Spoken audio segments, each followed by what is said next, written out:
Kamanės. Tai balsas mamoms, moteriams ir visoms, kurios bando suspėti. Sveiki atvykę į Kamanės. Čia tikri pokalbiai apie santykius, karjerą, motinystę ir atrodo niekad nesibaigianti multitaskinimą. Aš esu Kamanė teisininkė Greta Užkuraitė, taip pat motinystės išmokų ekspertė ir šalia manęs sėdi mano kolegė, Kamanių vedėja, taip pat Kamanė, Žemiau Bambos bendrai kūrėja, ginekologė, akušerė, gydytoja Aurėja vedėja. Labai gražiai Aurėja vedėja. Pasitaisiau. Žmona, moteris. Dar šitus pamiršau, gerai. Mama. Jokauju. Mūsų šiandien pagrindinė pašnekovė ir svečias yra Radvilė Linksmuolė. Kamanė. Irgi bus. Irgi išsiaiškinsim. Radvilė yra aktyvi sveikos gyvensenos turinio kūrėja, 2 vaikučių mama ir tikrai motyvuoja gyventi sveikiau. Tai šiandien pakalbėsime apie jos asmeninę kelionę, motinystės iššūkius, discipliną ir kokie tie užkulisiai už socialinių tinklų. Tai sveika, Radvilė. Labas. Labai keista tavo vardą sakyti, nes mes kiek su Greta susirašinėjom arba ten su draugėm, jeigu truputį tave aptariam ir tavo turinį. Apkalbam turėjome. Galvoju, ko tas mums Bet aš žinai, kad tik tai gražiai aptariu žmonės, apkalbu, tai tik tai linksmuolė ir galvoju, koks jos vardas? Šiaip Linksmuolė, tai čia toksai labai gražus Instagramo paskyros pavadinimas. Atsiprašau, tik papildysiu, Linksmuolė 3000. 3000, taip, ne mažiau. Ar kažkur čia paslėpta Linksmuolės tos paskyros pavadinimo esmė? Čia yra toks gal paveldas, kurį gavau kartu su žiedeliu iš savo vyro. Wow, tai čia iš tikrųjų pavardė Linksmuolė. Taip, čia yra tikra pavardė. Mano vyras yra Tomas Linksmuolis, tai mes turėjom tokį planą Max turėti būtinai sūnų, nes būtinai turim tęsti giminę, nes jis buvo vienintelis tos jaunosios kartos palikuonis. Bet gerai, kad galit sugalvoti ir išsipildo. Taip, tiesiog, taip, ne? Pirmų taikymų gavom sūnų, viskas gerai, žodžiu, Linksmuoliai turi ateitį. Jo, tai kažkaip, aišku, aš galėjau rinktis būti linksmuolienė ir linksmuolė, bet man atrodė tada, kad, kam būti linksmuolienė, kai gali būti linksmuolė ir tą pavardę pasiėmiau ir kažkaip jaučiu ją su savim visą laiką, labai padeda visokiose biurokratinėse įstaigose, nes iš karto pramuša tą sausą, tokį nuobodų bendravimą ir būna toks geras. Kur sėdi piktos tetos ar ne, pildo anketą ir tada ateina Radvilė Linksmuolė, nusišypso jos. O, kokia graži pavardė, ir jūs tikrai labai linksma. Tai tada jo, tokia kartais ir įpareigojanti ta pavardė, bet jinai yra tokia ir labai džiaugiuosi, kad. Bet tu ją labai gražiai ir papildai, nes visada, žiūriu tavo storius, visada tokia esi energinga, gyva, šipsaisi, tavo garbanėlės nuostabios, neįmanoma tiesiog nesišipsuoti, tai gražiai ir tą pavardę papildai. O kiek kartų gyvenime esi sulaukus klausimo, tai ar tikrai esi tokia linksma? Aš norėjau dabar šito klausti. Manau, kad nebesuskaičiuosiu. Žinai, kai būna žmogus aukštas ir, o tai kaip tu čia toks aukštas apie tą, arba koks tavo ūgis, žinai, kai klausinėjau, aš tiesiog toks esu. Jo, manau, kad jau turbūt yra išsivystęs automatinis atsakymas, žinai, tai ir tikrai nebeskaičiuoju. Aš pati savo vyro prašiau parodyti savo ID, kai mes pažinom, nes galvojau, eik, tu čia kaip Justina nesakysiu Facebook'e, taip ir jisai Tomas Linksmuolis, bet jo, čia yra tikra istorija. Žmogus pasidirbo savo ID kortelę, tokius kelius ėjo, kad nenuvilti Radvilės. Geras. Tai visa šeima tokia ir esat linksmuoliai. Taip, ar būnat kartais nelinksmi, pavyzdžiui, už Instagramo ribų? Tai visko būna, mes irgi žmonės, kad ir kokie linksmuoliai būtumėm, bet nežinau, gal čia nebebelsiu, bet kažkaip, man atrodo, visai neblogai sekasi mums tarti. Kažkada, atsimenu, labai gyriausi ir džiaugiausi, kad mes su vyru beveik nesipykstam ir taip toliau. Paskui supratau, kad gal čia nėra visai normalu, nes tai reiškia, kad kažkuris nuolatos kažkur nusileidžia. Ir gal šiaip aš esu visai tas žmogus linkęs biškai pristaikyti prie kitų, padaryti, kad kitiem būtų gerai. Bet man atrodo, kad mes dabar taip labai gerai apsišlifavom, kai reikia pasiginčijam, bet kažkaip gebam rasti bendrą sprendimą ir didžiąją dalį laiko gyvenam pakankamai linksmai. Labai smagu girdėti. Ir atsiprašau, prisidėsiu prie vyro, dar pas jį nebuvau, bet draugė labai rekomendavo. Aurėja tikrai reklama. Nes jis yra kineziterapeutas. Tai man iš karto parašė, sako, buvo labai linksma, žodžiu. Bet jinai daug, iš tikrųjų, ne dėl to, kad linksma, jinai turi kelio problemą ir tikrai labai daug kineziterapeutų aplankius, tai sakė visiškai top 1, tai žodžiu. Ir linksmas, Perdasi. ir protingas, ar ne? Ir profesionalus. Nereklamuokit labai. Norėčiau dar paturėti į kurį laiką. Tai jūs, sakai, labai gerai sutarė, tai žinai. Bet dabar labai įdomu, ar tavo visada tu domėsi sveika gyvensena, kaip tai atėjo į tavo gyvenimą, ar buvo kažkoks pokytis, ar tiesiog tu tokia gimėjai ir kartą sąmoninga. Norėčiau būti tokia gimus, bet ne, vaikystėje aš užaugau ant miltų ir varškėtukų, bliniukų. Kaip visi mes turbūt. Taip, keptos vištos sekmadieniais, prie kurios galbūt gaudavau bulvių, bet vargu ar gaudavau salotų, arba ten kartais kokią morką. Nebuvo to, ta prasme, tai nebuvo nei įprasta, nei aktuali tema. Aš labai manau, kad ir laikmetis, ten aš gimiau 90-aisiais, tai visas tas posovietinis palikimas davė savo turbūt. Aš aktyviai niekaip nesportavau, truputį ten vienokius šokius palankiau, truputį kitokius, bet nei judėjimas, nei kažkokia sveika mityba mano šeimoje niekada nebuvo tos aktualios temos. Tai čia vėl ačiū linksmuoliui, iš tikrųjų, kuris mane atvedė palengva į tą temą, nes labai gerai atsimenu, kaip pažiūrėjom Tomu ir ten po kurio laiko jam pirmą kartą į sporto salę. Aš ten labai kvailai jaučiausi, man buvo žiauriai gėda, nes aš nieko nesupratau, kaip ten kas veikia. Tomas mane dar primokė tada visokių keistų pratimų, nes jis jau buvo kineziterapeutas ir pradžiai mes mokėmės, bet galvoju, turbūt, kai pradėjom sportuoti kartu, gal jau vėliau. Ir aš taip labai ten kamputį kažkur kažką savo darydavau ir labai nejaukiai jausdavausi. Tai dėka jo turbūt atradau sportą taip palengva. O ta sveika mityba, jinai atėjo turbūt dar vėliau. Maistas tikrai man buvo visada labai įdomi tema. Nuo mažens aš mėgdavau mamai padėti virtuviai, pati gaminti, gal konditerija ypatingai buvo mano toks arkliukas, kur man būdavo labai įdomu. Bet viskas buvo per tokią skonio malonumo, socialinio įvykio kažkokią pusę.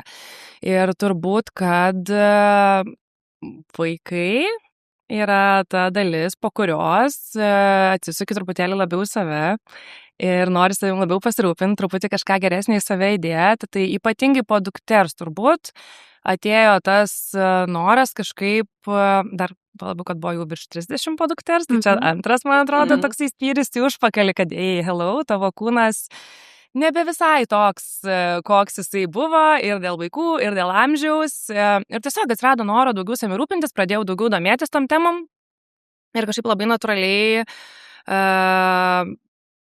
palengva viskas taip ir vystėsi ir kažkaip permušiau ir tą dalį, kad niekada iki tol nesportavau ir mano kūnas toks clumsy, kur aš bandau kažką naujo, bet man nebūtinai tai labai lengvai išeina, nes tiesiog nėra tos ankstesnės patirties įvairių sporto. Tai pradėjau ir baseiną lankyti, pradėjau mokytis snowboardint, nes kažkaip norėjau save truputėlį išstumti į nekomfortą kitoj srityje ir tiesiog kažkokio džiaugsmo, dopamino gal savo suras dar ir per tai. Tai kiek tavo vaikam yra metų?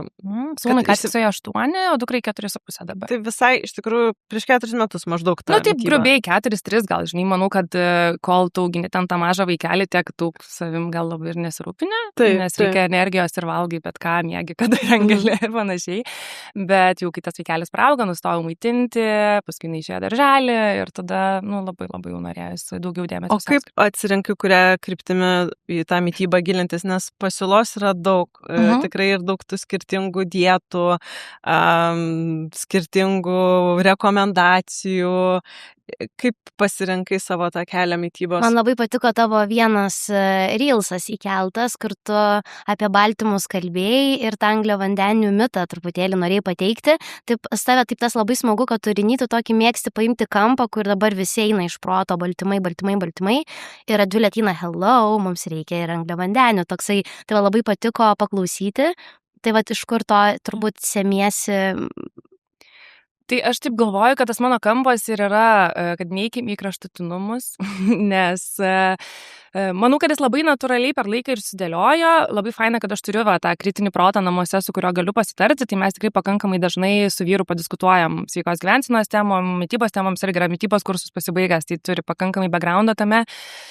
Tai manau, kad per tai, plus man maistas yra malonumas, kaip ir sakiau, ta prasme, aš negaliu eliminuoti šitos dalies iš savo gyvenimo ir negaliu sakyti, kad maistas yra tik tai funkcinis dalykas, padedantis mums palaikyti organizmo visas sklandžias optimaliai funkcijas. Nėra taip, maistas yra daug daugiau ir visada buvo daug daugiau per amžius, ta prasme, tai būdavo kažkoks susibūrimas, bendravimas, dalymasis, ar ne? Tai jo, ten kažkada labai seniai gal tai būdavo tik išgyvenimas, bet mes jau esam daug evoliucionavę nuo to. Tai man šita dalis buvo labai svarbi per maisto kaip malonumo prizmę, aš jas niekada nenorėjau pamesti ir nemanau, kad kažkada pamesiu, bet tada tiesiog atėjo noras, truputėlį daugiau pasirūpinti savim. Manau, kad dar prisidėjo gal net ir tas vaikų primaitinimo momentas, kur tu pradedi tiesiog žiūrėti, ką geresnio gali duoti vaikui, atrandi kažkokias naujas kruopas, kaip ten bolivinė balanda ar soros, kas dabar jau gal atrodo visiškai įprasta, bet kai pradėjau prieš 8-7 metus ten primaitinimo sūnui, man tai buvo kažkas, wow, ir kiek aš čia turi visko gero savy. Tai taip palengva tos žinios rinkosi, o paskui turbūt, kas liečia turinio kūrimą, tai buvo toks labai spontaniškas momentas, kai aš perskaičiau mokslinį tyrimą apie 30 augalų per savaitę suvartojimo naudą žarnyno mikroflorai. Ir aš jau buvau pakankamai sąmoninga, kad žinočiau, kiek svorio žarnyno mikroflora turi visai likusiai mūsų sveikatai. Ir tada taip labai spontaniškai mečiau savo iššūkį garsiai ir įstumiau savį tą turinio kūrimą su visais side effects, kurių 30 augalų atrodo, kas čia yra 30 augalų? Aš siekiau tavo tą iššūkį ir galvoju, kaip įdomiai. Ir nebuvo taip lengva surinkti skirtingus juos, ar ne? Nes po to pradeda jie kartotis, o reikia tos įvairovės ir tu taip dalinaisi, kad jau šitą valgiau nebegaliu jau traukti ten tą savaitę. Labai įdomiai. Mėgsti sisteminti, kaip suprantu, nes iššūkiai projektų vadovė. Tau patinka projektuoti, ar ne, momentus. Iššūkiai, skaičiuoti, kiek suvalgai dabar baltymų iššūkis, ar nebuvo pusryčiams. Buvo. Jo, tai čia gal net buvo toks kampas, kurį aš turbūt irgi paėmiau, kad gal aš čia varau per visokius iššūkius ir truputėlį paeksperimentuoju su kūnu ir man buvo iš tiesų įdomu sužinoti, kaip aš jausiuos, valgydama vienaip ar kitaip. Ar tai realiai kažką pakeis, nes to informacijos rauto apie tai buvo labai daug. Tai su tais augalais irgi buvo taip, kad pradžioj, aš pirmą savaitę surinkau 60 augalų, aš 62 ir galvoju, nebuvo taip ir sudėtinga ir kartais net gali perspausti, bet gal tame yra kabliukas, kad žmonės labai dažnai yra įpratę turėti ten agurką, pomidorą, brokolį, salotą, kažkokius ten kelis savo mėgstamus augalus ir juos rotuoti. Tai, man atrodo, čia yra tiesiog puikiai proga savo priminti, kad, gali ten kažkokį vieną dieną vienokį riešutuką suvalgyti, kitą dieną jau gal kitokį. Ar ten vieną kartą saldžią bulvę įsikepti, kitą kartą paprastą bulvę ir truputėlį taip apžaisti ir tą racioną praplėsti. Tai aš taip tokį paskui skaičiavimą padariau, kad jeigu tu per dieną 5 skirtingus augalus suvalgai, tai jau per savaitę tikrai tą savo tikslą pasieksi. Man tai atrodo labai daug 30. Aš net neišvardinčiau tikriausiai. Jūs čia sakote apie 60. Bet žinai, augalas, čia labai svarbus momentas, nes anksčiau labai visi kalbėdavo daržovės, ten vaisiai. Tai, vaisiai dar sėklos ir daigai. Taip, iš esmės augalai, tai yra net ir kruopos, pilno grūdo, tai yra augalas. Juodas šokoladas, jeigu jis yra 70% ir daugiau, tai yra augalas. Tai nėra taip sudėtinga. Man reikia tos lentelės. Taip, yra tas čeklistas, kurį tikrai tiesiog paguglinus, 30 plants a week, drąsiai gali rasti ir labai fain yra pasikabinti ant sienos, porą savaičių pabandyti pažymėti ir labai greitai gali pajausti, tai kaip man čia sekasi. Ir labai dar kitas dalykas geras yra, kad kai tu matai tą sąrašą, tu labai gerai matai, ką tu jau suvalgi, ko tu dar nesuvalgi. Ir jeigu tu galvoji, ką tu valgysi rytoj, poryt ar taip toliau, prieš einant į parduotuvę, gali perbėgti per tą sąrašėlį ir galvoti, dabar gal reikėtų nusipirkti pupelių, smidrų ar ten dar kažko tai kito ir tą racioną per savaitę praplėsti. Viskas, noriu to sąrašo. Nes man atrodo, čia, žmonės turi skirtingą fantaziją, kas susijęs su maistu. Vieni atsidaro šaldytuvą ir ten tuščias šaldytuvas, bet pagaminu ten vos ne ten 5 kursų atliekučių vakarienę. Ja, bet, nuostabi vakarienė. Aš atsidarau šaldytuvą, kiaušiniai, viskas, daugiau nieko nematau, tai čia tos fantazijos reikia. O tai kokį tu efektą pajauti savo kūnui? Savo kūnui. Su augalais, su baltymais, kokias išvadas galėtum padaryti po šitų Įkvėp mus ir klausytojas, kad verta. Pajaučiau, šiaip tikrai pajaučiau, tai su augalais, tai tikrai pamenu, kad buvo toks ir energijos pokytis dienoje, kad jis buvo daug stabilesnis ir kad aš, ypač kai aš derinau augalus ir baltymus, man nebūdavo noro užkandžiauti. Aš šiaip tikrai esu tas žmogus, kuris mėgsta, sakau, kadangi aš ieškau to malonumo maiste, tai man tikrai būna, kad aš ten pavalgau pusryčius ir galvoju, norėčiau dar ko nors traškaus. Ir aš taip labai dažnai aiškiai jaučiu, ar ten saldaus, ar traškaus, ar kažko sūraus. Tai stengiantis suderinti tos baltymus ir augalus, iš esmės, ką mes padarom savo kūnui, tai mes gerokai sulėtinam tą gliukozės šuolį. tiek baltymais, tiek skaidulomis, nes augalai dažniausiai yra turtingi skaidulomis. Tai reiškia, kad ta energija, kurią mes gaunam, yra daug stabilesnė, mes negaunam tokio, kad čia dabar vau kiek energijos ir staiga po valandos jau žiūrėk, guliu negyvas ir nieko nebegaliu daryti. Ir tada labai baltymai priduoda ilgam sotumui ir tada labai sumažėja noras užkandžiauti ir tų kreivingų noras apskritai, nes tie kreivingai irgi labai susijęs su tais gliukozės šuoliais, kad ir vėlgi koks čia madinga frazė tai bebūtų dabar, bet tai yra tikra, tai egzistuoja ir tie gliukozės šuoliai dažniausiai veikia taip, kad kai tas cukrus pašoka ir jis paskui nukrenta, mes tada ir ieškom tos greitos energijos, ar ne, nes tai, kur mes jos ieškom? Greitų angliavandenių, kažkokio cukraus, kažkokios bulkelės bandelės, kažko tokio. Bet dabar po visų šitų iššūkių, ar tu juos padarai ir meti, ar tu pasiemi kažko iš jų ir tada toliau tęsi, ar tu juos adaptuoji, kaip ten vyksta viskas, kai iššūkiai, ar jie nesibaigiantis yra? Ne, tai tas iššūkio etapas turbūt šiek tiek praėjo, gal ir mano pačios išsigrynino mąstymas apie tą sveiką mitybą, vėlgi, kaip sakiau, kad tų kraštutinumų nesinori, ypatingai dar per tą laiką prisipildė socialinės medijos kosmiškai daug turinio sveikatingumo tema ir tų visų trendų, valgyk tą, nevalgyk ano, valgyk šitus 3 produktus, šitos valgyk tik vakare, šito jokių būdų nevalgyk ryte. Ir man tada kažkaip nuo tų iššūkių gal net truputį norėjos atsitraukti, bet faktas, kad aš iš jų pasiėmiau naudos ir aš augalų nebeskaičiuoju, ten to sąrašo pasikabinus nebeturiu, tikrai kurį laiką turėjau ir buvau net vaikam tokį žaidimą padarius, kad gal ir jūs pabandykit, papaišykit ten burbuliuką, ką suvalgėt. Bet aš tikrai stengiuosi turėti tą įvairovę, tikrai stengiuosi suvalgyti tą baltymų porciją su kiekvienu savo pagrindiniu valgymu ir, aš akivaizdžiai jaučiu to naudą tiek energijoje, tiek miege, tiek apskritai aš anksčiau tikrai turėdavau pakankamai dažnai skrandžio spazmus, tai šitie dalykai yra labai labai labai apsitvarkę. Tai, ta prasme, taip, sakyčiau turbūt, kad taip drastiškai kaip iššūkio metu nedarau, nes tai šiaip ir laiko tikrai atima daug ir kiekvieną dieną taip gyventi. Tai turėtum pusę etato paskirti. Ir darbas, vaikai, šeima. Ir kiek laiko užtrunka? Ar pas tave jau tiesiog viskas natūraliai ir tu tiek negalvoji apie tą mitybą? Nebegalvoju tiek daug. Ar tu susidėlioji, atsiprašau, kad pertraukiau, produktus nusipirki ten, tarkim, sekmadienį ir susiruoši savaitį, ar kasdien? Norėčiau taip daryti. Norėčiau taip daryti, yra tas idealus ir dalykas, kurį tikrai visiems rekomenduočiau, sakyčiau, tai planuokit meniu, pasilikit porą laisvų dienų, nes tikrai kažkas susivels, kažkur išeisit, galbūt su draugais pavalgysit out, galbūt tą dieną nenorėsit to ir pasigaminsit kažką kito, nes reikės būtent kažkokio patiekalo. Bet ne visada išeina taip. Tai ką mes tikrai turim, tai turim antradieninę turgaus tradiciją, kur aš kiekvieną antradienį nuvežu, važiuoju į turgų ir ten apsipirkum, tai ten dažniausiai nusipirk tos bazinius dalykus, nes tas mūsų Panemunės turgelis toks mini ir man tas visai patinka, nes tu labai labai stipriai jauti sezonus ir tada gyveni tai sezonais. Tai žiemą ten gausi morkų, burokėlių, bulvių ir taip toliau.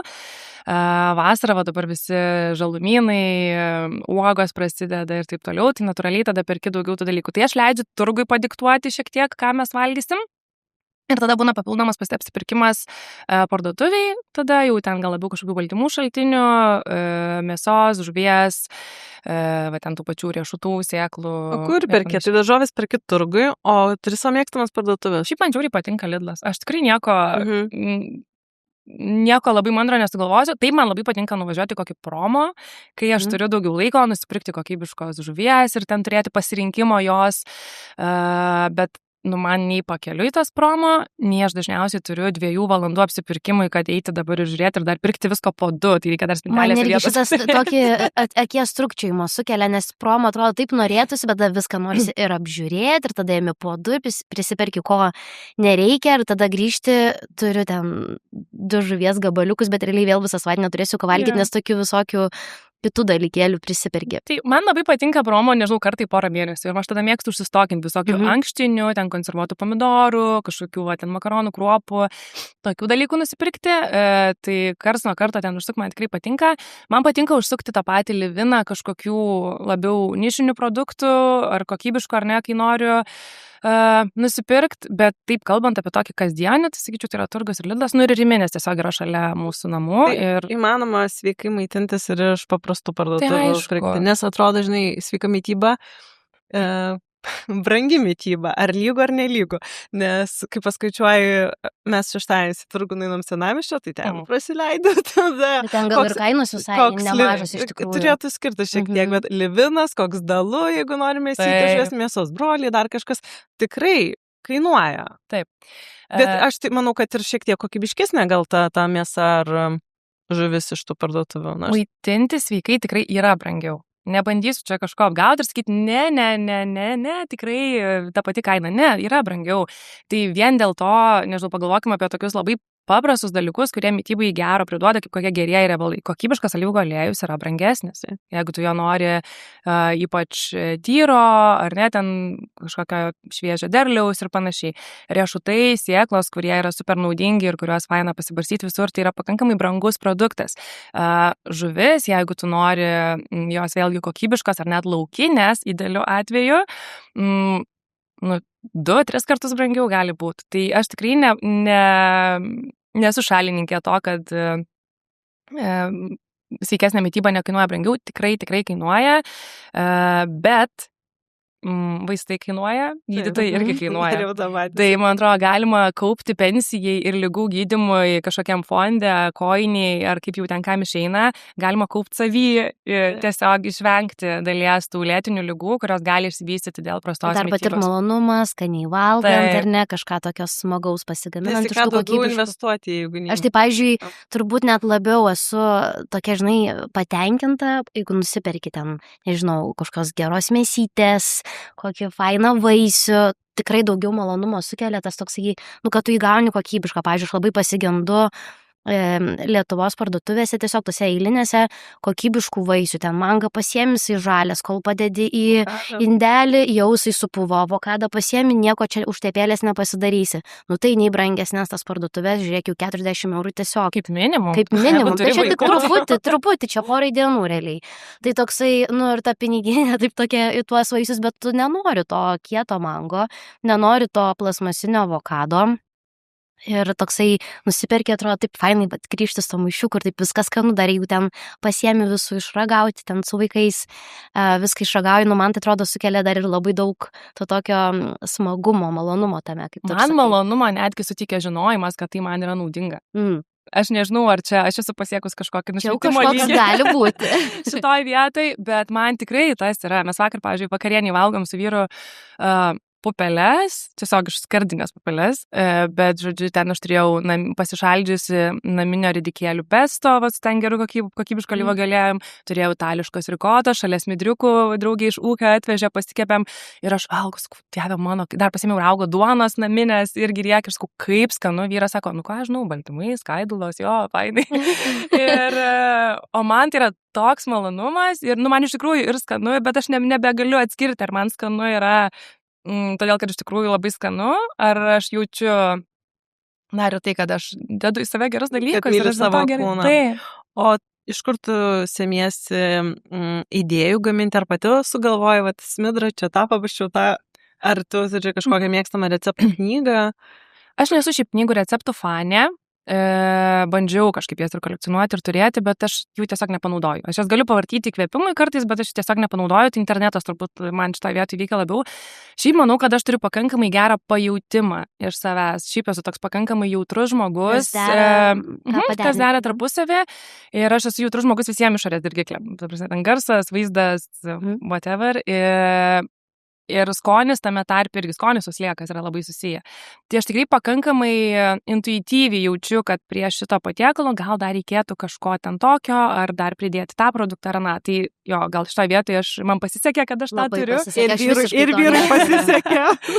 Ir, tikrai ragaujam būna, aš galiu, nežinau, ragauti kažkokį jų pagamintą produktą ir sakyti, čia yra to, arba čia yra ano. Tas skonis pakankamai gerai atpažįstu.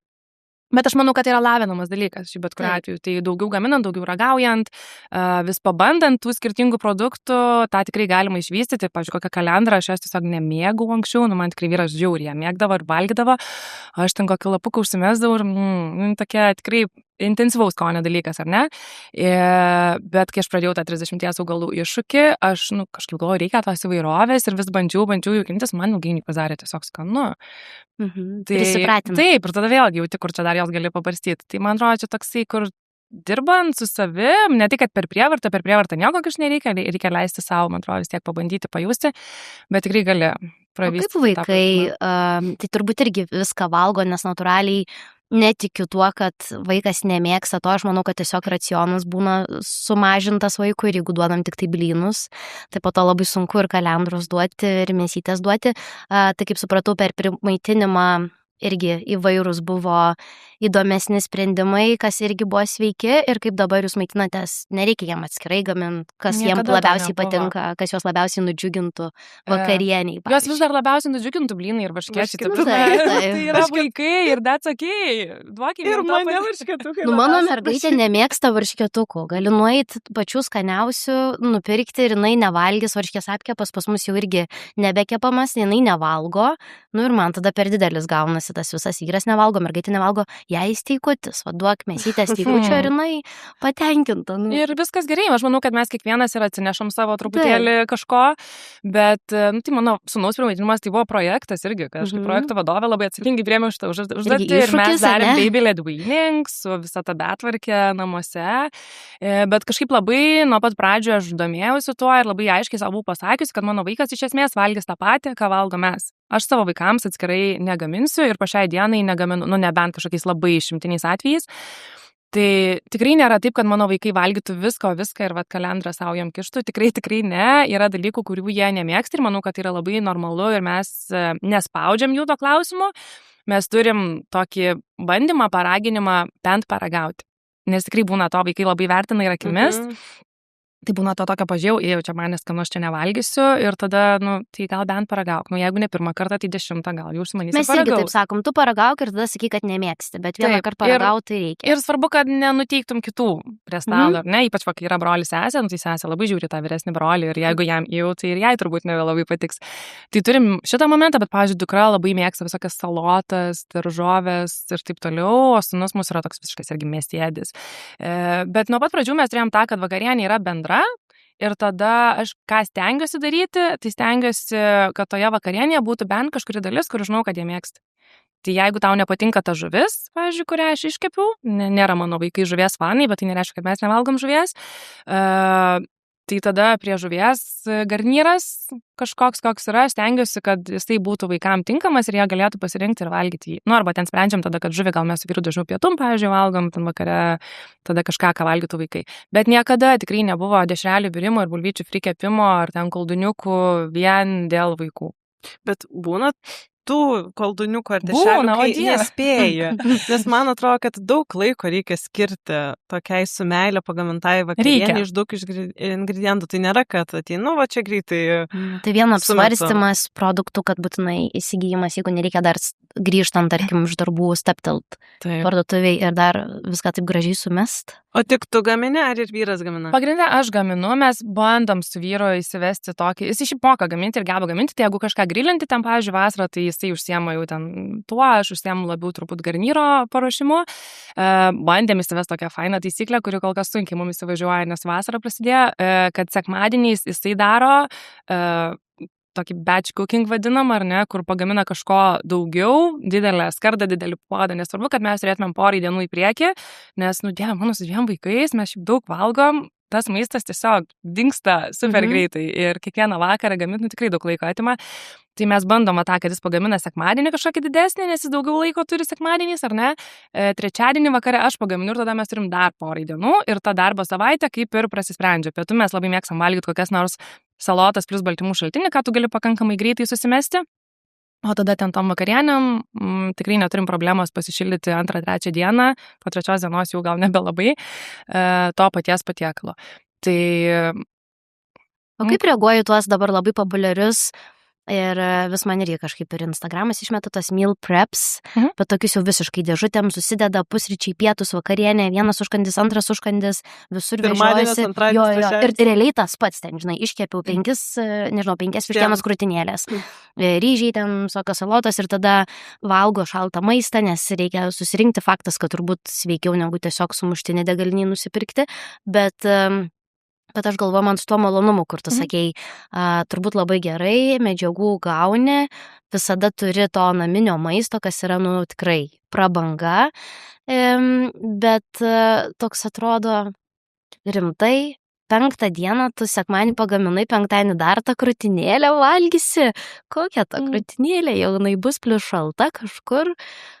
Aš manau, kad jeigu tau tai veikia, tebūnie. Mes tikrai esame labai skirtingi žmonės, mums malonumas yra labai svarbus, kitam žmogui tikrai yra žmonių, ir aš nekartą susidūriu su tokiais žmonėm, man būna keista, nuoširdžiai, bet aš tikrai nesmerkiu, jiem tikrai yra paprasčiau gyventi, jiem tiesiog reikia pavalgyti.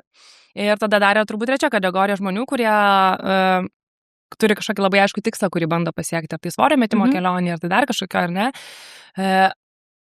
Aš iš esmės nelabai palaikau tą pasiruošimą į priekį, bet nelabai palaikau tokio drastiško savęs apribojimo ir sudėliojimo, kad aš valgysiu tik tą valandą, tik šitą maistą ir ten tada užkandis bus tik tai 4 valandą, vakarienė tik tą ir tik tai, ką pasiruošiu sekmadienį, nes aš manau, kad tai yra visiškai nelankstu. Ir tai reiškia, kad ilgalaikiai perspektyvoje tai tiesiog neveiks. Nes tai veiks tol, kol sąlygos tam bus idealios. Ir tada, kai atsiras kažkoks trigeris, kažkokios nenumatytos aplinkybės, kažkoks psichologinis momentas, kuris tave išmuš iš įprasto ritmo, ką tada? Paslys. Tai, man atrodo, daug svarbiau yra susiformuoti tokias bazinės žinias, kaip veikia, kaip susidėlioti greitai ar iš nieko tą pakankamai protingą patiekalą, jis neturi būti tobulas, bet tai yra daug efektyviau, nes tada tu gali suktis čia ir dabar toj situacijai, kad ir kokia jinai bebūtų. Pritarim. O kiek valgot kavinėse? Ką tas valgom? Bet sunkiau yra. Kaip tada patiekalus rinkėsi?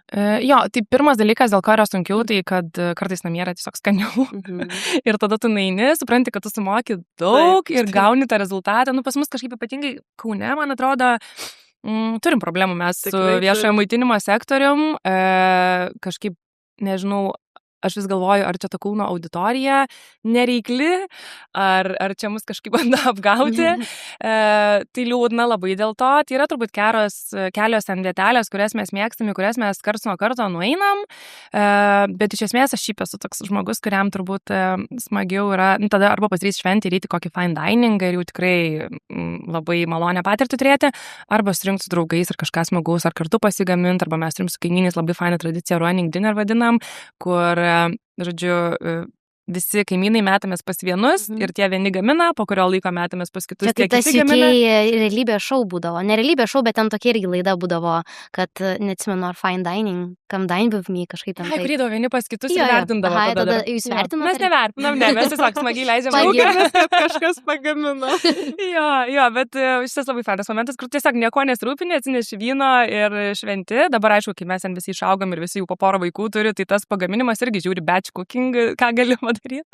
Tai va, šitas labai fainas momentas, su tom kavinėm, liūdna. Tai, o jeigu kas liečia tą rinkimąsi atėjus į kavinę, tai vienu metu buvau truputėlį pakibus tokioje vietoje, kur imu ne tai, ką noriu, o imu tai, kas yra pakankamai subalansuota mano akimis.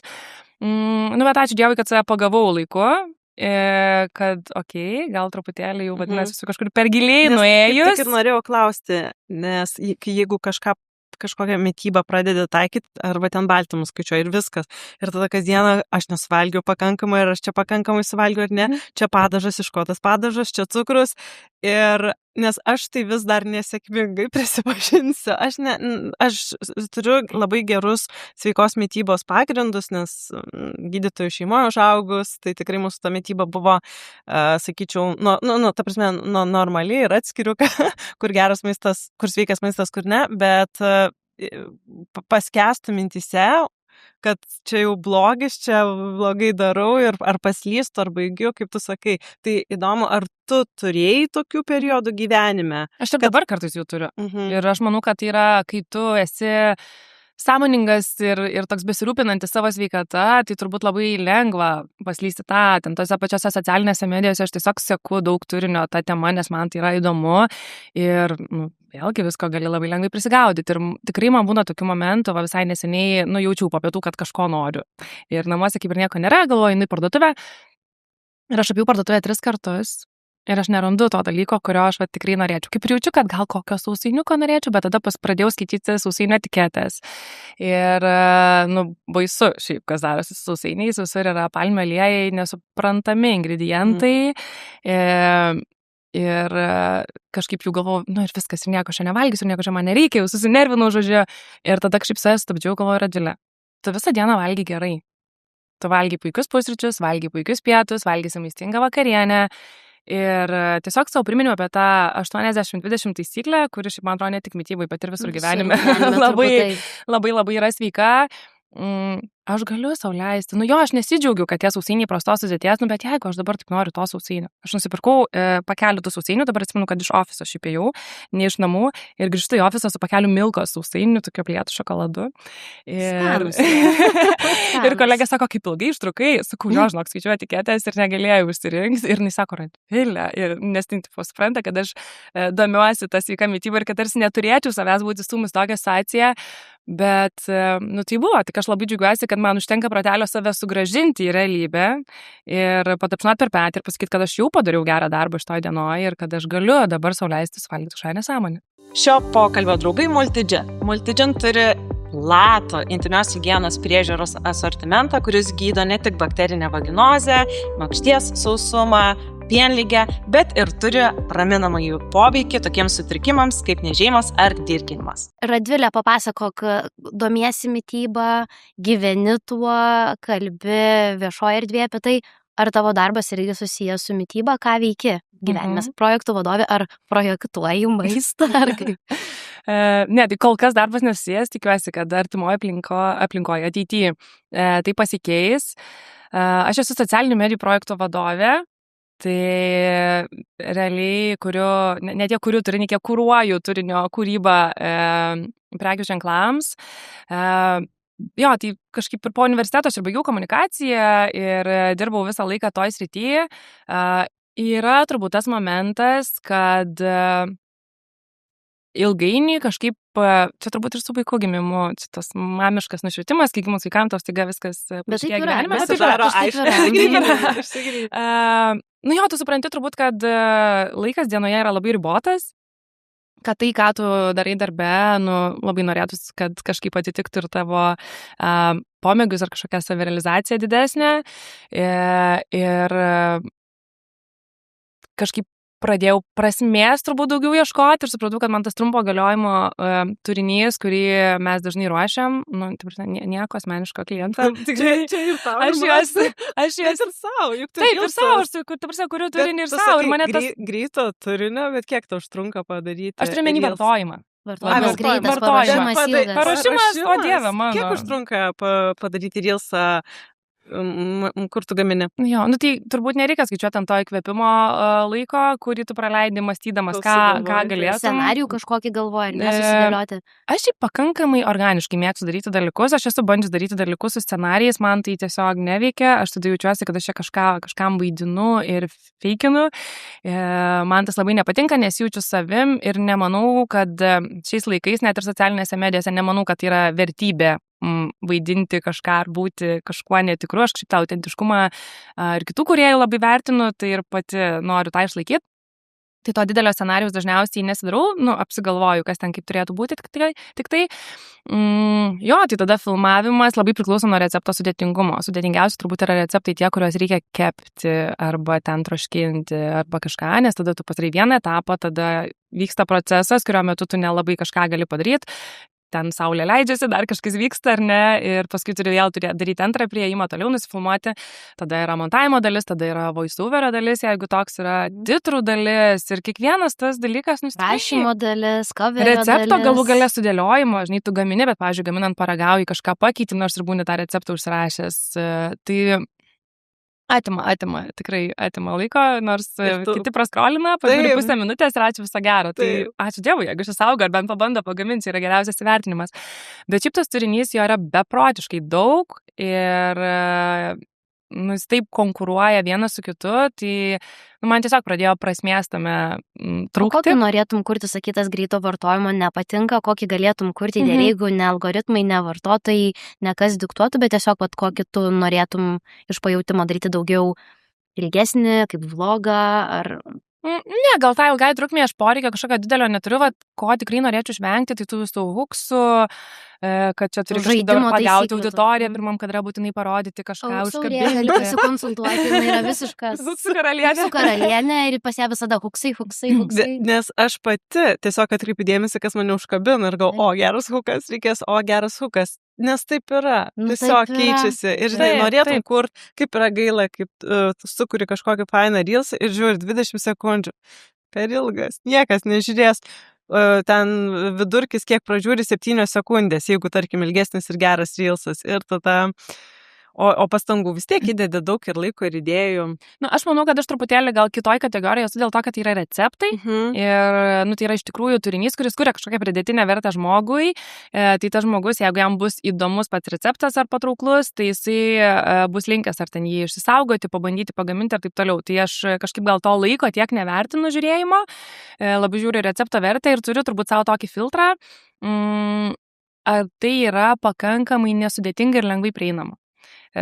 Nes jeigu aš naudosiu kažkokius super įmantrius produktus, jeigu aš darysiu kažką, ten kažkokias, nežinau, išpjūstinėsiu žalią žuvį, ten filetuosiu, tai panašiai, kokia tikimybė, kad kažkas ims ir savo namuose tai pritaikys. Taip, man yra burbuliukas žmonių. Man fainą receptą ir galvoju, pasigaminsiu, einu į aprašymą, nesuprantu, gerai, labai gražu, bet gal grįšiu, gal save padarau, bet niekada negrįžtu. Bet tikrai vieni estetiškiausių reelsų, tai yra maisto gamybos ir pas mane pydė daug ir tiesiog aš žiūriu, bet, žinai, reikia ne tik žiūrėti, reikia ne tik žiūrėti, gaminti. Bet ir vien žiūrėti labai smagu, tu iš kitą žmogų džiaugiasi. Jums atrodo, jau pavalgai, net, žinai, bežiūrint. Bet, žinai, gal net pažiūrėjus, kažkas lieka tavo galvoje, kažkokia idėja, kažkoks skonio derinys, kažkas, tai čia jau yra didelis pliusas ir, nežinau, aš atėjus tokia šiek tiek švietėjiška misija, turbūt vis tiek į socialinės medijas kaip turinio kūrėja. Tai man labai norisi, kad žmonės tą kažkaip pritaikytų ir jeigu jie gebės ten tą 5-10 ingredientų patiekalą, kuris yra pakankamai sveikas ir subalansuotas,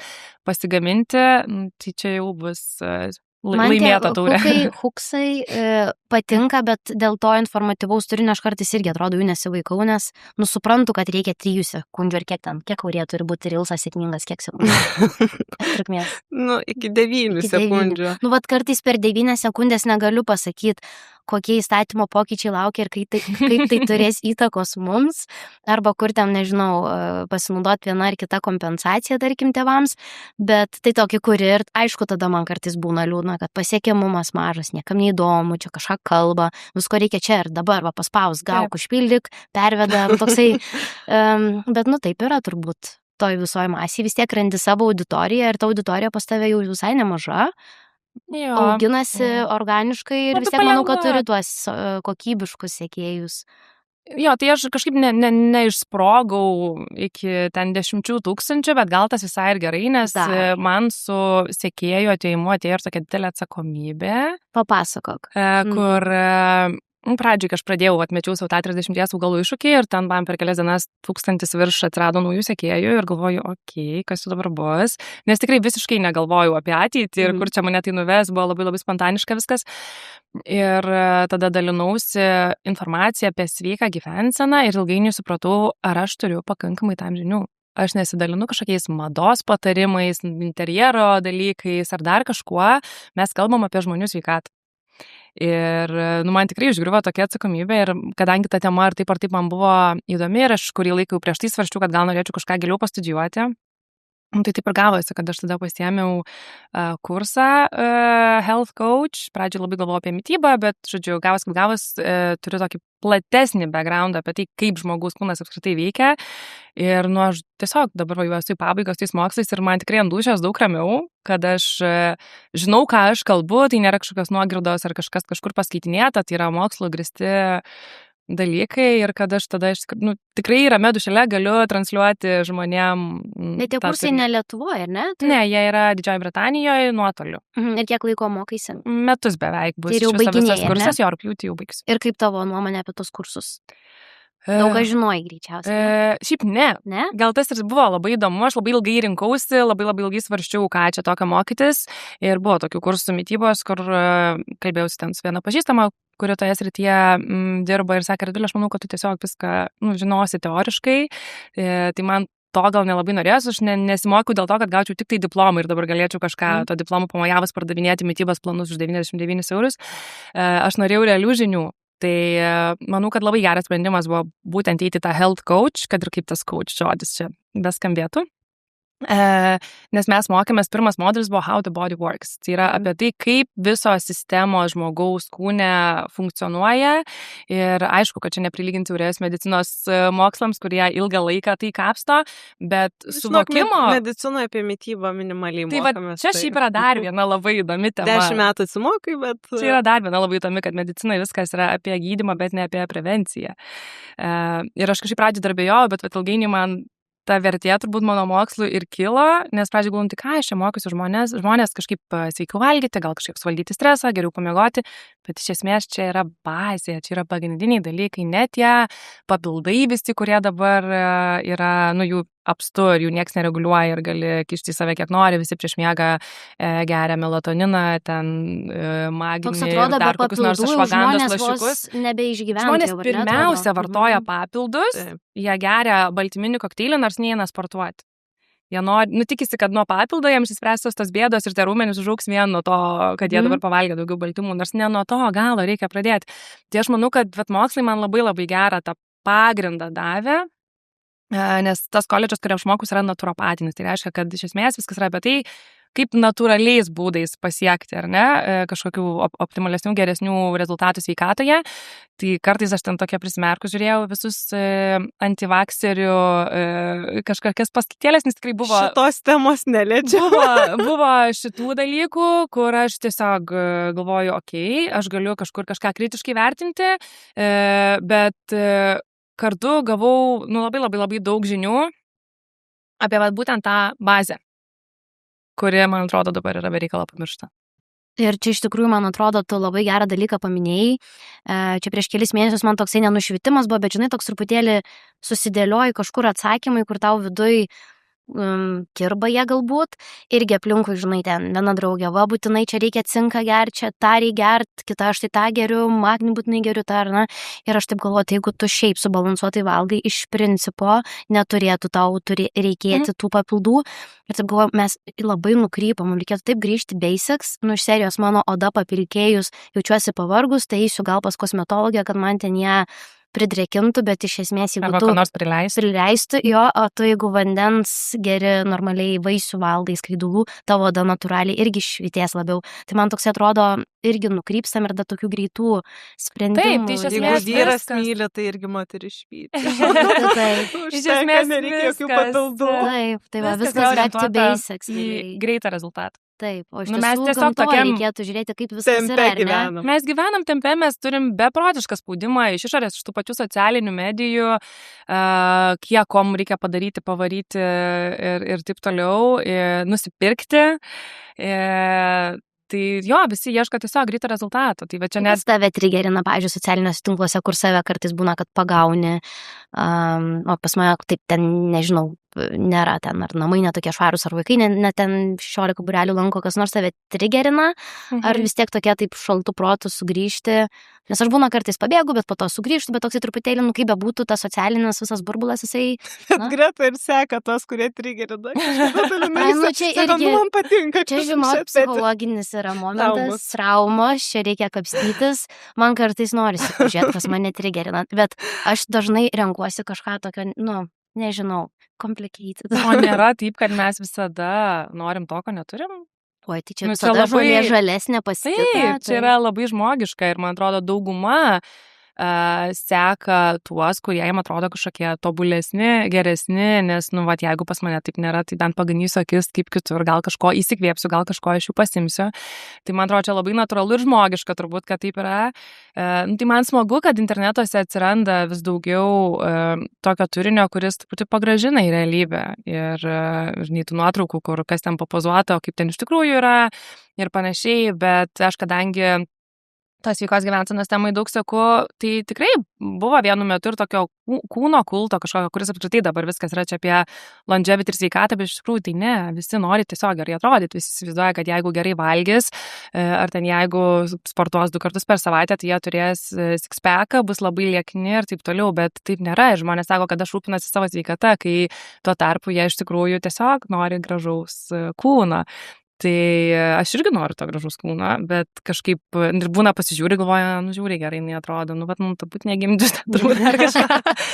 Bet kažkaip turbūt yra tiesiog jau ir brandos, gal ir amžiaus dalykas, kur tu tiesiog supranti, ką tas tavo kūnas nuveikė, supranti, ką dedi į jį, kad tai yra vardan geros savijautos ir ateities, o ne tik dėl to, kad jis kažkaip gerai atrodytų. Ir, nu, jo, gal aš ten 20 buvau lieknesnė ir kažkokia gražesnė, bet aš tikrai dabar esu stipriausia, kokia esu buvus savo gyvenime ir labai labai to džiaugiuosi. Kaip tik norėjau klausti, kaip pasikeitė santykis su savo kūnu po gimdymo, nes moteriams būna tikrai tų pokyčių. Ir sunku priimti, bet tau kaip tik net į pozityvę pusę, į gerą pusę. Ar tik dabar, bet po gimdymo vis tiek? Manau, kad dabar, žinai, gal atėjo ta branda ir suvokimas, ypatingai ilgiau pabuvus toj sveikatos temai. Buvo, aš gal pakankamai, nežinau, čia pasisekė, nepasisekė, genetika suveikė, dar kažkas buvo, aš ten nei su vienu vaiku nepriaugau super daug svorio, žindydama tą svorį baisiai numečiau ir kaip tik buvau labai iškūdusi, tai neturėjau tų problemų, kad čia kažkoks dabar viršsvoris, kurios sunku atsikratyti, ar ne, su kuo ten daug kas vargsta. Jo, bet mano ten, pavyzdžiui, liemuo, krūtinės ląsta labai išplatėjo ir tas kūnas tikrai pasikeitė, tai, nu, prireikia laiko su tuo kažkaip susitaikyti, bet vat iš tos jėgos pusės, aš man atrodo, net jeigu pradedu kažkuo abejoti, ar ten ilgėtis to ankstesnio kūno, ar dar kažką, tai tikrai būna, tiesiog primenu savo, kad va, prieš mane laksto 2 vaikai, kurie šitam kūne užaugo ar ne iki tam tikros ribos, kad aš dabar tikrai galiu pakelti ten didesnį svorį, tūpti su didesniu svoriu ar panašiai ir nubėgti greičiau ir bet ką padaryti geriau ir kad turbūt tikrai esu sveikesnė versija, negu buvau prieš tai. O tu apie savijautą, kaip tu jautiesi, kad stipresnė, tik taip apie jausminius dalykus kalbėjau, o seki, naudoji kažkokius gadgetus, ten tą žiedą ar laikrodį? Naudojau Whoopą. Įrengė anksčiau jo. Tai naudojau metus, labai norėjau, gavau kalėdom, viskas buvo labai faina, bet po tų metų, ten Whoopas yra prenumeratos principu, ar ne, grįstas, tai po tų metų aš labai aiškiai žinau, kad aš nebenoriu to tęsti, nes, nu, man tikrai būdavo, kad aš atsikeliu ir pirmas dalykas, į kurį aš pasižiūriu, yra Whoopas, tai kaip tie mano miego rezultatai, kaip mano HRV, ne kaip aš jaučiuosi savęs paklausti, o pirmiausia žiūri į tuos rezultatus. Mano vyras taip daro. Aš irgi taip darau. Jo, ir tada iš paskos ir pradedi jaustis taip, kaip tau sako tavo ekranas. Tai man buvo labai įdomu tos metus jį paturėti, aš manau, kad šiaip tai yra vertinga ir naudinga patirtis kiekvienam suprasti, kaip tavo kūnas į ką reaguoja, kaip tavo kūnas jaučiasi po to, kai tu išgėrei kelias taurės vyno, ar ne, kaip tai paveikia tavo miegą ar savijautą, kai vėliau nuėjai miegoti, kai turėjai super sunkią treniruotę dieną prieš tai, kai suvalgiai kažkokią nesąmonę galbūt, ar ne. Tai labai vertinga informacija, iš kurios tu gali išsinešti ateičiai tokias išvadas. Bet nuolatos tą daryti, nu, nebematau prasmės. Ir dabar man būna tokių momentų, kad kaip būtų įdomu, ką čia tas Whoopas būtų parodęs. Bet, nu, aš šiaip juokavom, atsimenu su vienu treneriu, kad sakom dabar, aš esu recovery rytas būdavo toksai upė, kad dabar visą laiką žalioj zonoje esi. Visada, nes būdavo žalia, man atrodo, oranžiniai ir raudonai, ten raudonai visai prastai. Tai kai su upu, tai didžiąją dalį laiko praleisdavai oranžiniai ir ten šiaip, kai daugiau sportuoji, tas yra labai normalu, kad tavo kūnui reikia laiko atsistatyti ar kažką, bet psichologiškai, nu, toks žlugdantis rodiklis atrodo. Tai būti žalioj zonai geras. Rekomenduoju. Kaip jau minėjot, kad socialiniuose medijose žiūrim ir lyginamės, kad pas kitus ten tobuliau, tai tau kažko trūksta irgi nori į tave žiūrint. Lygiai tos pačius jausmus jaučiu, kad pas tave atrodo, nu, tu esi žiauriai aktyvi, geros nuotaikos, energinga, čia vat iš baseino po ryte į baseiną nuvariau selfiuką, aš čia pasportuoju, čia vėl maistinga vakarienė. Nu, žodžiu, su kaimynais, su bendruomenė yra, nu, tikrai labai toks geras gyvenimas. Ar pas tave būna, ir man labiausiai ko pavydžiu, tai disciplinos. Ir ar pas tave visą laiką ta disciplina, tu laikaisi jos, ar būna, kad, dienų, kad visiškai nėra motyvacijos ir linksmuolė, nebe tokia linksmuolė, liūdnuolė. Aš manau, kad dabar tiesiog aš pakankamai ilgai tai darau, kad aš be to biškai nebegaliu. Ir tokia priklausomybė gal yra atsiradusi. Tai turbūt tos tokios stiprios disciplinos nebereikia, nes tai tiesiog yra labai natūrali rutinos dalis. Ir, būna, pavyzdžiui, kad mano vyras išvažiuoja ten porai savaičių ir aš negaliu eiti baseiną. Ten pradžioj pirmą dieną būna visai faina, galiu ilgiau pamiegoti, nes mano baseinas be 15:07 prasideda. O tada ten jau žiūrėk kita diena ir jau tau pradeda, tiesiog fiziškai jauti, kad tau to trūksta, kad tu neišsijudėjai. Tai yra šitas momentas, kad tiesiog man tai yra tokia kaip dantis išsivalyti, plaukus iššukuoti ar tam pavalgyti, taip man yra šitie dalykai, aš be jų nebegaliu. Tikrai yra buvę, kad mes draugai išvažiavome į Nidą ir jinai buvo sulaužęs kojos pirštelį, mes negalėjom daug vaikščioti ir tiesiog, tikrai truputį painam, pasėdėm, aš jau antrą dieną tokia visa trinuosi, savo vietos neberandu, nes man tiesiog reikia pajudėti ir aš tada ryte sakau, sorry, bet aš varau pabėgioti, kažką padaryti, nes, negaliu kitaip. Tai šitas dalykas, bet aš turiu turbūt pakankamai daug ir vidinės motyvacijos, jau atėjusios per tą patirtį. Tai pradžiai tas disciplinos turbūt tikrai reikėjo, bet paskui įsivažiuoji, supranti, kad tau ir kūnui, ir protui. Tai yra tokie labai labai svarbus dalykai. Kitas momentas, čia jau gal ne tiek disciplinos, bet aš nedirbu pilnu etatu. Ir aš manau, kad tai yra, aš niekada to neslėpiau. Paslaptis. Aš niekada to neslėpiau ir aš iš tikrųjų, aš su pavydu galiu žiūrėti mamas, kurios pilnu etatu varo, turėdamas 3 mėnesių kūdikį sėdi ir rašinėja podcastus. Bet pusryčių nepavalgė. Aš negaliu nepavalgyti pusryčių. Aš neįsivaizduoju, kaip žmonės nepavalgo pusryčių. Tai čia turbūt kiekvienam yra savo, kur jisai atranda tą savo gerą savijautą. Gal tu čia sėdėdama pasikrauni ir pasipildai ir tada tau yra labai geras jausmas. Aš jeigu nepavalgius pusryčių kažką išvaryčiau daryti, tai niekaip. Tai aš po sūnaus gimimo savo kažkaip pakankamai aiškiai pasakiau, aš grįžau dirbti 0,75 etato. Ir po šiai dienai turbūt panašiam krūvyje dirbu. Vien tam, kad aš galėčiau save kažkokiam balansui išlaikyti. Tai tikrai būna, kad aš nuvežu, ten į baseiną einu pakankamai anksti ryte, bet šiaip aš nuvežu vaikus į darželį mokyklą ir tada aš einu 8:30 į treniruotę. Normalūs žmonės 8:30 sėdi darbe prie kompo ir jau dirba, ar ne? Tai aš darbą geriausiu atveju pradedu 10. Geriausiu atveju. Tai, mes ten su vyru turim labai aišku grafikėlį pasiskirstę, kaip kada, kas ką daro ir vienas kitą truputėlį padengiam. Pavyzdžiui, nes dabar dar yra mokslai, tai tie darbai dar šiek tiek nukenčia, bet mokaus labiau vakarais. Aš tiesiog supratau, kad aš negaliu būti gera visur, kad būti pakankamai gera mama man yra turbūt labiau prioritetas, negu pavaryti karjeroj. Ir that's okay. Kažkam bus atvirkščiai ir kažkas labai norės padaryti karjerą ir aš manau, kad tai yra visiškai normalu ir tai yra visiškai gerai, nes, kaip ir pakalbėjom, nuo ko tu geriau jausies, žinai. Ir nuo ko tavo šeima geriau jausies. Taip, nes būtent čia yra labai aiškus priežasties pasiekmės ryšys toks. Mano viena iš Woman Crush, Rūta Pivariūnienė, kažkada per seminarą yra sakius, aišku, yra etapas moterį pavaryti karjerą, jeigu jinai ten nori, bet šiaip, kad būtų laiminga šeima, būtų harmonija santykiuose ir moteris gerai jaustųsi, tai turėtų dirbti 4 valandas per savaitę, 3 kartus. Kad tikrai labai nedaug, nes maisto gaminimas daug užtrunka, sportai, susitikimas su kokia draugė, vaikų būrelė ir taip toliau.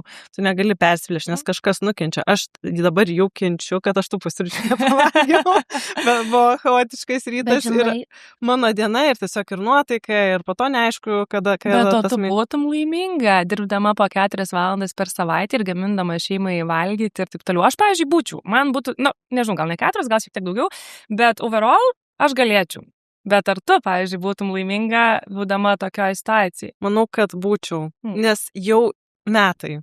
Anksčiau kitaip būčiau pasakęs, bet kai yra 30+, 2 vaikai, tiesiog, nes aš labai daug sirgdavau, kai būdavo etatas klinikose, tada ir privačioj, žemiau bambos, naktim ten, žinai, kažką irgi rašai įrašus, kurių scenarius ir taip toliau, tai tiesiog nenormalus sirgti 4 kartus, ten 2 kartus atipinės bakterijos buvo, 2 kartus angina turėjau, žinai, 4 kartai per metus antibiotikai, nesąmonė, tai tavo organizmas sako, kad tu nepaveži.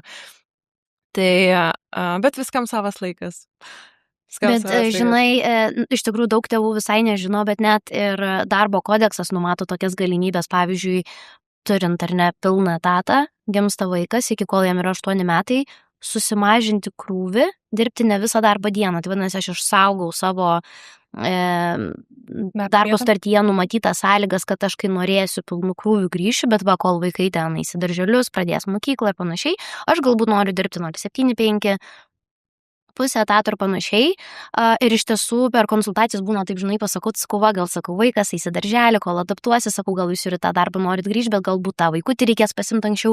Tėvai būna nustebę, tai Lietuvoje šiaip visai nemažai tokių pliusų yra, mamadieniai, tėvadieniai, aš jau nekalbu, bet normalu, man atrodo, tą etatą galbūt koreguoti taip, kad šeima harmoniją kažkokį jaustų, nes tas tempas jisai vis tiek pasyvis mus. Aš šiaip manau, kad reikia šitą dalyką normalizuoti, nes, tikrai, galvoju, net tam pačiam ofise su merginam sėdėm ir, aš turbūt esu išimtis iš taisyklės susimažinusią darbo krūvį, nes visos kitos kaip tik dirba daugiau ir žongliruoja, auklė samdo ten ir bando kažkaip tai suktis ir jom galbūt sunku suprasti mane, kaip aš čia taip, sako, Radvilė, tu tokia flow, tai šiaip nesu aš flow, tikrai taškausi tarp skirtingų dalykų, bet jo, aš šiaip labai savo priėmiau ramiai tą dalyką. Aišku, ačiū Dievui, kad mes galim finansiškai taip žongliruoti. Aš norėjau sakyti, nes kita vertus 2 vaikai, tai jau ir išlaidų padidėja tikrai šeimai nemažai. Taip, tai čia turbūt labai svarbus, vėlgi atviras pokalbis, susitarimas su partneriu, ar ne, kaip jūs norit pasiskirstyti atsakomybės ir finansus šeimoje. Tai pas mus tikrai vyras dirbo daugiau ir aš dirbu šiek tiek mažiau, kaverinu tą buitį kažkaip labiau, bet mes tame esame laimingi ir mums tai gerai veikia.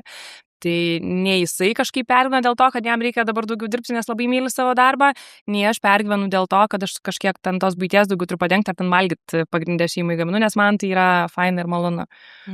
Tai tu galėtum gyventi Danijai, Kopenhagoje, nes ten yra normalu dirbti mažesniu etatu ir tiesiog turėti 5 vaikus ir dviračiais visur. Bet aš turiu paklausti Radvilės, kadangi tu pradėjai kalbėti apie Daniją, kadangi kalbinom Aivarą, kuri gyvena Danijoje. Dėl tos duonelės, aš mačiau ir... Aš klausiau, o Dieve mano, negalėjau klausyti, tikrai skaudėjausi. Komentarai buvo šiaip labai įdomus ir tiek ir YouTube kanale, tiek ir po Reelsų. Vienos mamos, ne, čia taip nėra, pas mus Danijai ten 4 kartai šiltas maistas, viskas gerai. Lietuvos mamos iš viso nurašė, kad tai yra nenormalu, bet Danijai tas visas toksai, nežinau, tas neapsikrovimas, bet tau, kai tu domiesi tą mitybą ir augalus seki ir baltymus, ir kaip tu tavo duonelę pakomentuok truputėlį apie tą duonelę. Noriu papildyti, bet ta duonelė tai nėra tiesiog duona. Aš suprantu, Danijoje pati skaniausia duona. Bet tu esi buvus Kopenhagoje. Ten ir kavinėse daug kur yra sumuštiniai. Jeigu mes kalbame apie tas smerio, tai gali būti super maistingas dalykas. Aš Norvegijoje metus gyvenau, buvo pats geriausias dalykas, kažkur nueini, tu gauni the best. Sumuštinius pasaulyje geresnių tiesiog jų nėra. Viskas gerai, bet toks atrodo, kiek tu šitų sumuštinių gali, žinai. Oi, daug. Sumuštinis šiaip yra visai nurašytas dalykas be reikalo. Mes atrodo, kad blogis Lietuvoje šiaip. Bet aš tą ir noriu. Nes pas mus sumuštinis yra kas? Batonas, sviestas ir kokia šlapenka. Jo, tai sumuštinis, aš net buvau pradėjus, akmuoj, mano daržą nuleidau, reikia pratesti tokią maistingų sumuštinių seriją. O, noriu šitai tokio. Nes aš manau, kad sumuštinis yra, jis gali būti ne tik pusryčiam, bet ir pietum. Labai, labai geras, sotus ir maistingas dalykas. Vėlgi, taip pat kokia ta duona. Aš tikrai buvau Kopenhagoje ir žinau, kokia pas jos duona ir jinai tikrai yra arba raugo, arba su kokiam ten sėklytėm, grūdeliais kažkas, tai jau čia yra pakankamai geras dalykas. Puikiai žinau, kad jie deda įvairių gerų dalykų ant viršaus, tai būna ten ar žuvis, ar vištiena, ar kažkas, tai tokie dalykai. Taip, pradžioje aš klausiau Aivaros, tai aš klausiau, kad čia ta duona, šaltas, sausam, ten gal porą kartų gūs kažkas ir belės, tai tokia persisukus sėdėjau ir galvoju, okei, tikrai ne problema, kad vaikai gauna daugiau angliavandenių, nes jie tiesiog ten laksto, juda ir visą tą energiją padeda. Mūsų darželiuose. Taip, man gal toks sotumo momentas buvo, ar jiem tikrai užtenka. Bet jeigu yra tie visi topingai, kurie to maistingumo prideda. Aš labai linkiu tau tą sumuštinių seriją pradėti, nes aš tikrai norėsiu pasibandyti, o duoną tu pati kepi, ar ne savo, ir ar yra ten taip sudėtinga, bet kas gali išsikepti, ar... Yra reikalų su raugo Reikia duona. baigti mokslus. Aš baigiau tokį kurselį, šiaip online buvau pasiemus kurselį, kas tikrai, davė žinių ir padėjo suvokti tą duoną, nes su duona reikia sudraugauti, su tešla. Nėra gal taip, kad neveikia taisyklės, kad tą valandą padaryk o tą valandą padaryk tą. Tu turi tą duoną pajausti, suprasti, su ją sugyventi, sudraugauti ir tada jau gali... Išmiegoti. Taip, ir tada jau gali perėti, bet ir į tą flow etapą ir su netoksiški santykiai su duona. Supratau. Dar labai įdomu apie vaikų mytybą. Yra kažkokios taisyklės, kaip su tuo cukrum, kaip su saldainiais? Gal turiu kažkokių patarimų? Mes paprastai stengiamės laikytis taisyklės 1 desertas per dieną.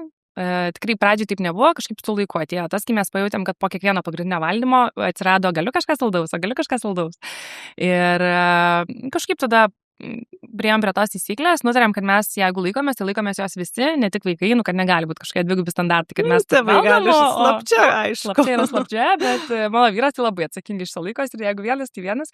Tai tikrai būna, kad paslystam, būna epizodų, kada pametam tai, bet iš esmės turbūt tokia pagrindinė su cukrum. Aš nelabai palaikau to, savaitgaliais mes galim valgyti bet kiek saldumynų, o šiokiom dienom nevalgom. Nes aš tiesiog galvoju apie virškinimo sistemą, kuri savaitę nieko negauna ir staiga bam, ten tiek cukraus ir dar žiūrint, koks tas cukrus, ar jis tai, žinai, kažkoks natūralus, net jeigu pridėtinis, bet ar tai yra kažkoks naminis, pakankamai kokybiškas desertas, ar mes kalbam apie kažkokius cheminius, spalvų, ten viso ko prikištus dalykus. Tai jo, tai mes stengiamės laikytis 1 desertą per dieną ir ten jeigu būna po pusryčių mama ar galiu ką nors saldaus, tai būna toks tada priminimas, kad jo, gali, bet tu pagalvok, ar tu dabar nori suvalgyti ten tą gabalėlį šokolado, ar tu norėsi, bet vakarė aš ten kepsiu kažkokį pyragą, pavyzdžiui, ar ne? Ir jeigu vaikas dabar nori to gabalėlį šokolado, tebūnie, bet tada vakarė, O vakarė dažniausiai būna tada tas naminis jau desertas, ar... Nebūna visada, nebūna 3 patiekalų vakarė. Labai įdomu, koks tas desertas, tai šokolado gabaliukas, ką? Jo, ką pas mus namuose šiaip rastum desertui, tai gali rasti šokolado juodo visada, turbūt yra, datulių visada yra, bet čia tokie... Datulė kaip už desertas skaitot? Ne, nebūtinai, man čia yra toks gal popietinis desertas riešutų sviestu prie kavutės, man yra labai, labai, labai patinkantis dalykas, bet aš tikrai mėgstu iškepti ar kokios ten bananų duonos, ar kokį keksą, ar kažkokių naminių sausainių. Tai va tokie dalykai turbūt dažniausiai yra pas mus randami. Tikrai atsiranda kartais ir kažkokio parduotuvinio dalykėlio, bet nedažnai. Gal atsiranda pas vaikus labiau kokių nors guminukų, tai ten tėtis parveža iš kokios komandiruotės, pavyzdžiui, grįždamas ar kažką, bet tada mes vėl kažkaip palengva, dozuoti. Bet pasiūlom su draugais nueit pasidalinti. Jūsų yra su vyru panašus požiūris, ar ne? Toks pats matymas ir maisto, ir cukraus, ir... Manau, kad mano vyro gal net atlaidesnis, truputį mano gal griežtesnis yra, bet iš esmės taip. Aišku. Gerai, mes dar paruošę. Duok valgyti. 3 mėnesių kūdikas. Dar porą blitz tokių klausimų. Nesurežisuotų. Tai labai labai trumpo atsakymą. Arba tas, gerai? Tiesiog reikės neapgalvotai pasirinkti. Spontaniškai. Rytas be kavos ar rytas be sporto? Negaliu. Be sporto, tebūnė. Rytinė treniruotė ar vakarinė? Rytinė, vienareikšmiškai. Mėgstamiausias sveikas užkandis? Datulės riešutų sviestu. Vienas įprotis, kuris labiausiai pakeitė tavo gyvenimą? O Dieve, įprotis. Pirmas. Šiaip sakyčiau, kad negerti kavos ant tuščio skrandžio. Daug mažiau. Vienas mitas apie sveiką gyvenseną, kurį norėtum visiems paneigti. Kažkoks klaidingas visuomenėje įsitikinimas yra. Ko nors nevalgyti. Bet sakyti kažkokią produktą ar produktų grupės. Mėgstamiausias maistas pusryčiams?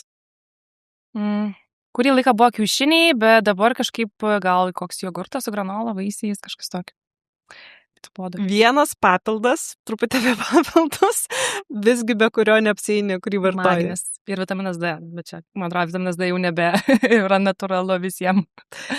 Vienas dalykas, kurį būtum norėjus žinoti prieš tapdama mama. Kad nebus rožėm klota viskas. Nesitikėjaus. Sunkiausias motinystės etapas? Pirmi mėnesiai, pirmo vaiko pirmi mėnesiai. O su antru vaiku? Su antru vaiku buvo visiškai flow. Aš matai antrinu. Tiesiog antras vaikas skirtas mamai pasidžiaugti pogimdyviniu laikotarpiu, nes pirmas yra tiesiog... Ir aš viską galiu su Aš žinok, nekomentuosiu, pas mane kita patirtis. Tai čia kitas podcastas. Čia kartu skirtumai. Kartu. Ar mes tą patį kartą? Mes nežinau, turbūt, kad ne. Visgi. Mieliausias žodis, kurį esi išgirdusi iš savo vaikų.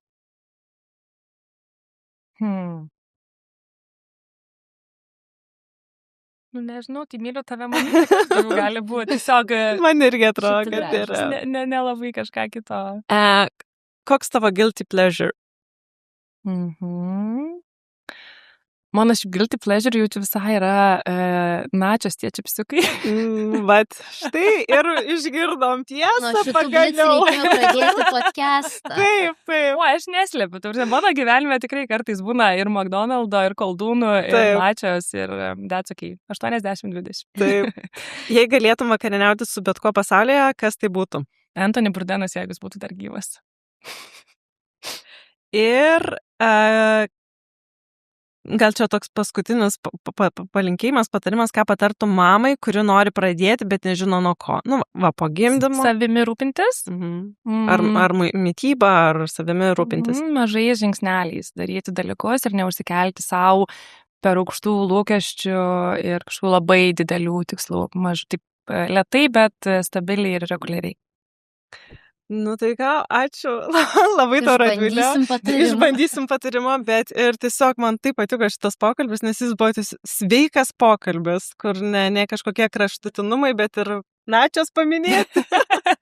O, džiaugiuosi. Tai ačiū tau, kad sutikai. Tikrai buvo linksma šitam podcast'e su tavim sužinoti apie naudingus dalykus ir stebėsim tavo naujus iššūkius ir linkim to sumuštinių iššūkio maistingų. Kad ta duonelė, grįžtų ir lietuviams į širdį kaip sveikas pietų ar pusryčių pasirinkimas. Ačiū. Tai ačiū, kad klausėt. Lauksim jūsų komentarų, pagirų, kritikos, klausimų apačioje. Ačiū iki. Kamanės. Tai balsas mamoms, moteriams ir visoms, kurios bando suspėti.